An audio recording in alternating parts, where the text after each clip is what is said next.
শুভ দুপুর বন্ধুরা, আজ বোনের ছেলের অন্নপ্রাশনের মেনুটা তোমাদের সঙ্গে আমি শেয়ার করব। প্রথমেই দিয়েছিল নুন আর লেবু, তারপরে পি রাইস, আর সঙ্গে মাছের মাথা দিয়ে ডাল আর ঝিরে ঝিরে আলু ভাজা। জাস্ট জমে গিয়েছিল আমার প্রথম খাওয়াটাই। তারপরে এসেছিলো পটল চিংড়ি।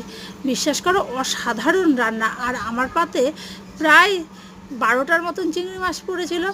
ওটা খেয়ে শেষ করতে না করতে এসে গেছিলো চিকেন কষা। আমি তো চিকেন খাই না, তাই ভাইয়ের বউয়ের পাত থেকে আমি চিকেনের ভিডিওটা করে নিলাম। আর আমার জন্য এসেছিলো বড় একটা কাতলা মাছের পেটি। আর কাতলা মাছের পেটিটা ভাঙতেই দেখলাম ভিতরটা একদম সফট আর ইয়াম্মি ছিল ঝোলটা। আমি এটা খাওয়া শেষ করতে আবার চলে এসেছিলো জেলি চাটনি আমের। আর আমের চাটনির সঙ্গে আমি একটু লেবু মিশিয়ে নিয়েছিলাম, আর লেবুর রস দিয়ে নিয়েছিলাম, আর নুন, আর সঙ্গে পাঁপড় দিয়ে মেখে আমি খেয়েছিলাম। আমার মতন কারা এইভাবে আমের চাটনি খেতে ভালোবাসো পাঁপড় দিয়ে, লেবু দিয়ে, আমাকে কমেন্টে জানিও। এরপরে এসেছিলো পায়েস, রসগোল্লা, আর সবাইকে ঠান্ডা করার জন্য আইস।